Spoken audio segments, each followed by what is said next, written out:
Hi, this is Mark Waid, writer of Superman Birthright, and you're listening to Krypton Report.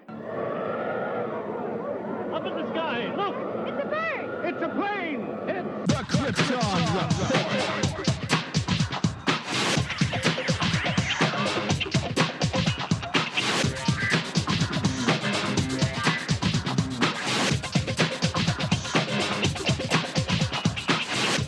I am your host, Tyler, and welcome to Krypton Report, a podcast dedicated to all things Superman, Supergirl. We're going to look at the Supergirl TV series, as well as the Krypton TV series, anything that has to do with the characters in their world. Comics, movies, TV shows. We will talk about everything and anything. We are part of the Southgate Media Group podcasting network. You can find us on Instagram, Twitter, Facebook at Krypton Report. You can also email us at kryptonreportpod@gmail.com. If you get a chance to go over to iTunes, Apple Podcast, please leave us a review to help us get better. You can find me personal at JTYPatrick on Twitter and everything else. We're going to call this episode Catching Up because we've been wanting to do this for a long time and haven't had a chance to do it. So let's just chit-chat about some things and get some things out, fluff the air, and we'll go from there. Cool? You guys like it? You dig it? So first of all, we're going to touch back to what happened in San Diego. Let's see. What we know, we got Danny Elfman, who's going to score Justice League, which is pretty cool.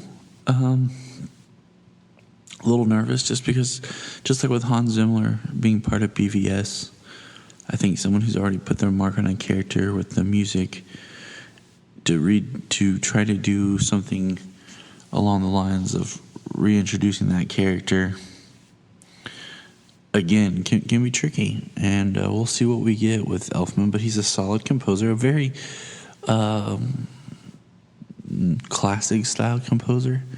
So what we get from Justice League should be really, really good. I actually like it better than Junkie XL. He works for some things, but I think to carry a film and something as iconic as this, he just might not have the chops to do so.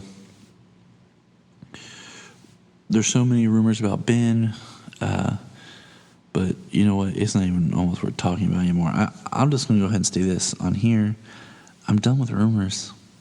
I might mention something, but I'm not going to jump on every rumor I hear because I swear people make up stuff left and right. Ben said he's Batman, and we'll just wait and see.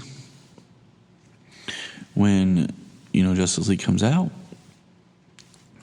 whatever happens with the Batman, there was rumors that it wasn't even going to connect to the DCEU, and there's been back and forth. So, you know what? Whatever it is, Ben said he was Batman. We'll just leave it at that for now, and moving forward.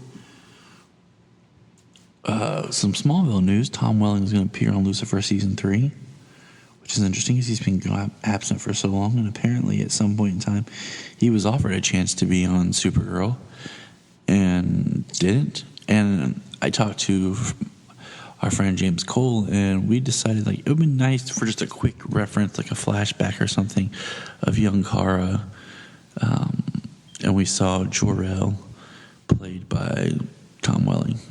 You don't have to be a major, just that little bit right there would have been cool. We also know that Young Justice Season 3 is in production. It is entitled The Outsiders.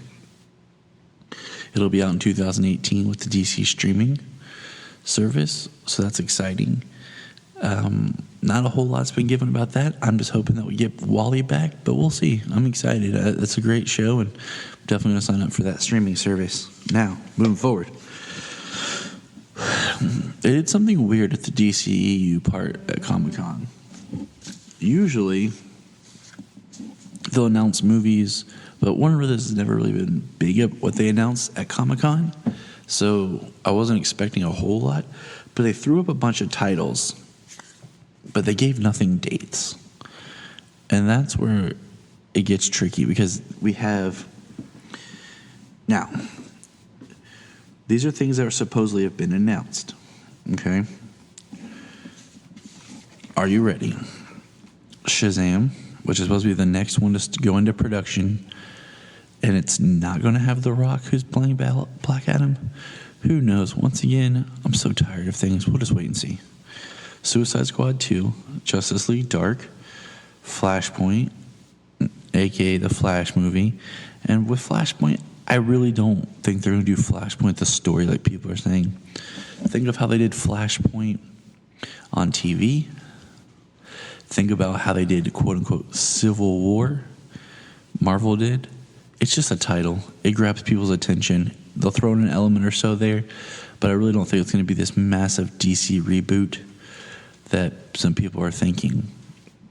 We got Wonder Woman 2, which has a date for December of 2019 now. We still have talks of Green Lantern Corps, Batgirl, and The Batman. Now, movies that have been mentioned at some point that weren't shown at Comic-Con: Black Adam, Gotham City Sirens, the Harley vs. Joker, wherever that came from. That seemed to like appear, then fade. Now we have a Joker origin, which we'll touch on soon. Cyborg, Nightwing, Justice League 2, and Man of Steel 2. Now with Man of Steel 2, I have a theory. The theory basically is that they're holding off any information about Man of Steel 2 until after Justice League, because they kind of want to keep it like he's dead. As much as possible, they're going to keep it on the down low that Superman is dead.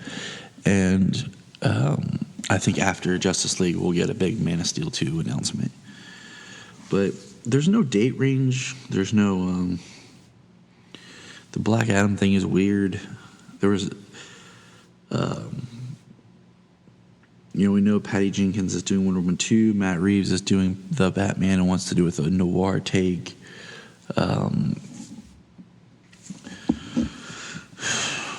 There was a rumor of looking for John Krasinski for Green Arrow, which would be pretty cool, I guess. Some were saying that Gotham City Sirens was going to be turned into Birds of Prey. And that's all rumors. Like I said, I'm not going to touch a lot on rumors, but here's one thing. We do know that David Sandberg, who directed Annabelle Creation, is going to be directing Shazam. And to me, that's kind of weird. Like, I think the guy's a good director, don't get me wrong. But to me, he would be the one I'd be like, hey, dude, go make Justice League Dark. Let's amp up that action and that creep factor. Let's make Justice League Dark.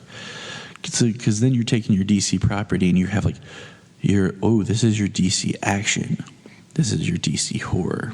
But whatever, we'll see how it plays out.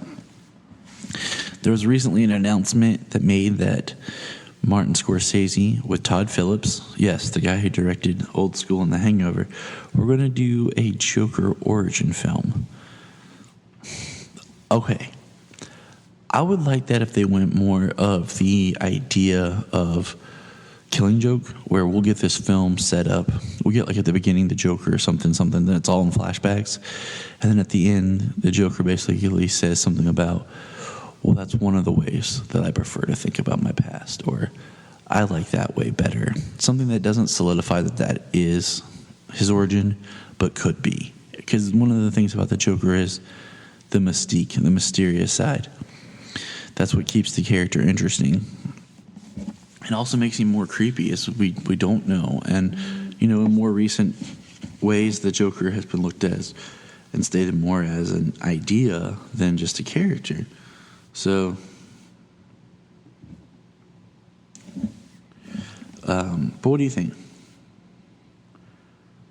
Let me keep going. But I don't know. The other thing was they announced that with that film, that DC was looking at the idea of doing movies that are separate outside of the DCEU. And I gotta say, as much as I want to see more movies and more stories, that's great. I think you're working against each other. Now, if you kind of run the DCEU, and then when that's done, you go back to standalone films that don't connect, okay. That's fine. It'll help keep your brand good because it's a good, solid brand, but it won't oversaturate the market. But also, right now I have a 2-year-old son. And he can get the concept of this is TV Flash, this is big screen Flash. But if I have to explain, okay, this is movie Flash that's with just Superman and Batman. This is movie Flash that's not. And with the way these characters have strong stories, that for the random film goer to be like, wait, why isn't Superman appearing in with this Flash? Or who's this Superman? I don't understand. It would be very confusing. I mean, you can still do standalone films if you want of characters. They don't have to be in each other's face connected. I mean, a reference here or there makes them connected.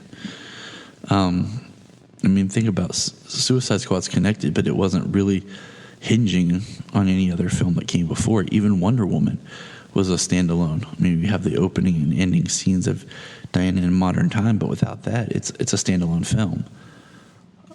So moving on, we're going to jump real quick we got the same trailer that we had before for Krypton, but this time it now said 2008. And I have a statement here about the TV show that Jeff Johns hosted the Krypton panel at San Diego Comic-Con. He revealed that the show will be more than just a history lesson on Krypton's past. It's a show that, although it takes place centuries ago on Krypton about the House of El, it's about a conspiracy from the present that will travel back in time to Krypton to prevent Superman's legacy from ever happening. Okay, I'm in. I mean, come on. Jeff Johns is telling us this. I'm definitely in. Adam Strange and Hawkwoman come to Krypton trying to stop the conspiracy and save Superman's legacy. Johns revealed Doomsday will be in the show. Brainiac is long overdue on the screen.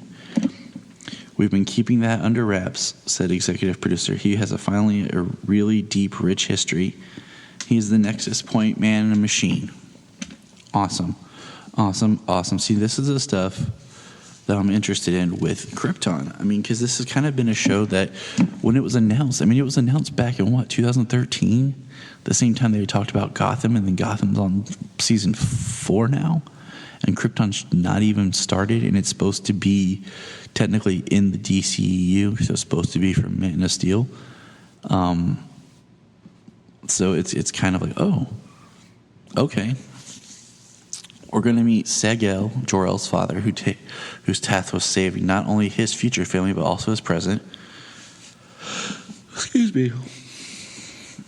Which, the pilot is written by David Goyer, with Ian Goldberg, who's done Once Upon a Time, Terminator, the Sarah Connors Chronicles. Goyer also acts as executive producer through his company Phantom 4. Now, that's awesome. But one thing I was kind of curious about was, there was a prequel comic, and we actually have a video on our YouTube page about Supergirl that was supposed to be in canon continuity with Man of Steel about Kara. Will that still count? Who knows? But I am pretty excited, so we'll see. Now, we're jumping back. Sad news. Joss Whedon is taking over from director Zack Snyder. Zack Snyder shot the entire film, and Whedon was taking over to do reshoots, which reshoots are a common Hollywood practice.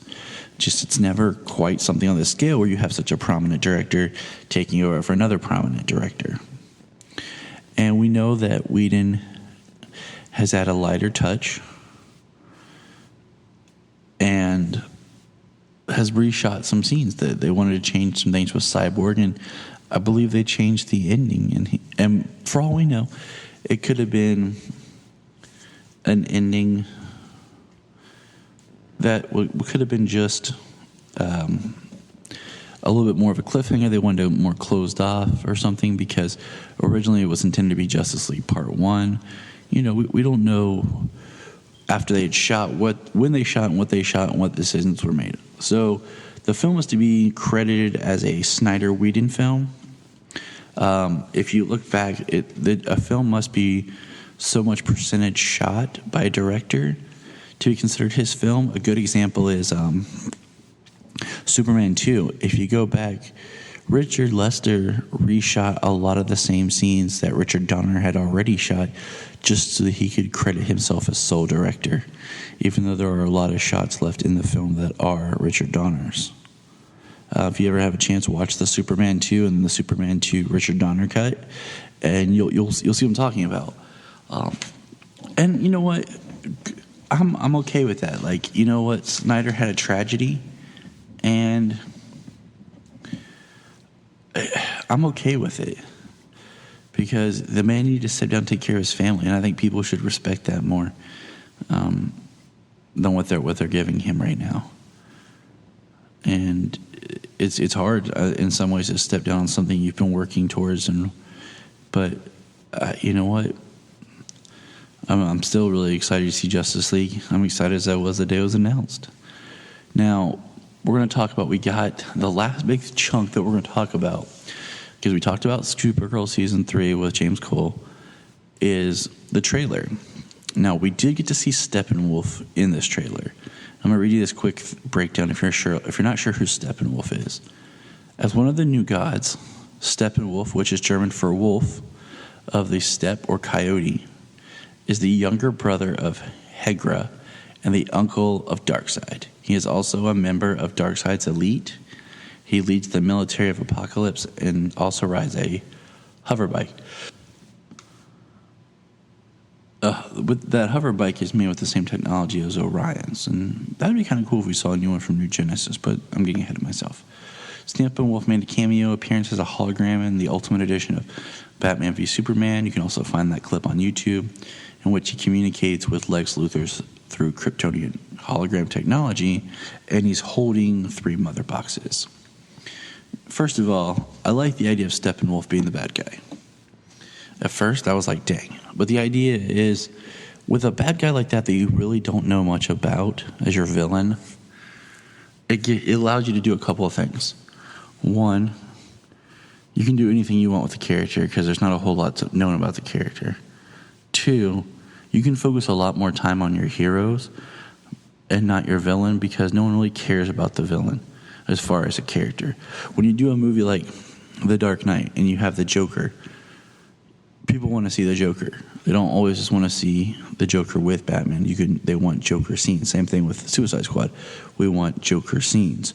But with Steppenwolf, you're like, just have him fight. So, without further ado, we discuss the newest Justice League trailer. Now, what I did was I've watched this trailer a lot. Some might call me obsessed, and I like this stuff, and yeah, I'm obsessed. But what I did was I threw it in my iMovie here, and I slowed it down so I could watch it in a very slow motion to catch frame by frame by frame. And things, that are shown in there, we get to see Steppenwolf. We see what a boom tube looks like. We see a lot more action, but we see other scenes that are around what we've already seen from others. Most of the footage is new. There's very few parts that we had seen in the previous 2 trailers, which is really exciting because usually, you get new clips, but not really new sound footage. I feel like this is the big trailer, and then we might get one more. It's kind of like a smaller trailer, and the TV spots are coming here soon. There is a green light that's spotted in one scene that people are theorizing that is a Green Lantern. There's a lot of talk at the end of the trailer of the Alfred when he says, let's hope you're not too late. And everyone's like, oh, it's Superman that Alfred's talking to. It might be. I also think it might be Aquaman. I say that because there's scenes where we know that Bruce talks to Aquaman and he rejects Bruce. Diana asks him. Also, there's scenes in the film where it looks like there's the team fighting without him. So, he seems like he's more of the reluctant one to join and be a part of things. I think the Green Lantern's a stretch. I think it'd be cool if Green Lantern would show up. I'm completely okay with that, but I don't think Alfred would know anything. I mean, in the trailer, Steppenwolf does say no lanterns. And one thing about Steppenwolf and the New Gods in the comics is they exist outside of the DC multiverse. So there's only one Steppenwolf. There's only one Darkseid compared to there's multiple of the other characters. That's an important thing when you look at the dialogue where Steppenwolf mentions the other worlds of Fallen. And there's a really cool storyline in the New 52 where basically Darkseid's going Earth to Earth killing Superman because Superman can stop him.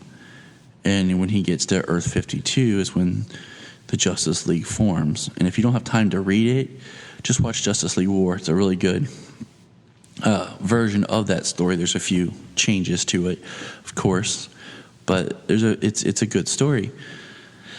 And that's a big deal because you have the line, like I said, in this trailer of no Kryptonian, no lanterns. So it means that they've dealt with them before. But, I mean, other than that, the trailer is amazing. You know, if I had time and I had someone to talk with besides myself, we could go into it and go point by point. But you have to watch the trailers. I mean, if you're listening to this podcast, you probably have. And, you know, those are just some things that I've picked out. The Amazon battle with Apocalypse, I'm very curious when that takes place. Just looking at the timeline that was established in Wonder Woman, it would be kind of neat maybe if in Wonder Woman there had been a hint at maybe one of Darkseid's other minions, Desaad, Granny Goodness, coming and, you know, basically making the gods of that time rebel. And but we'll see where that goes. But this is, like I said, kind of us catching up on some overdue discussions. What are your thoughts? Remember, you can always message us here. And we look forward to this season of Supergirl, Season 3. We look forward to Justice League. And upcoming episodes. We got a really cool one coming up. So remember, look up in the sky. And remember, you can find us on Instagram, Twitter, Facebook at Krypton Report. You can also email us at kryptonreportpod@gmail.com. If you get a chance to go over to iTunes, please leave us a review to help us get better. If you're an Amazon shopper, just remember you can go to southgatemediagroup.com. There's a portal, log into Amazon, and you'll shop into your account just regular, but it also helps keep all the podcasts on and helps keep Southgate running. Remember, look up in the sky.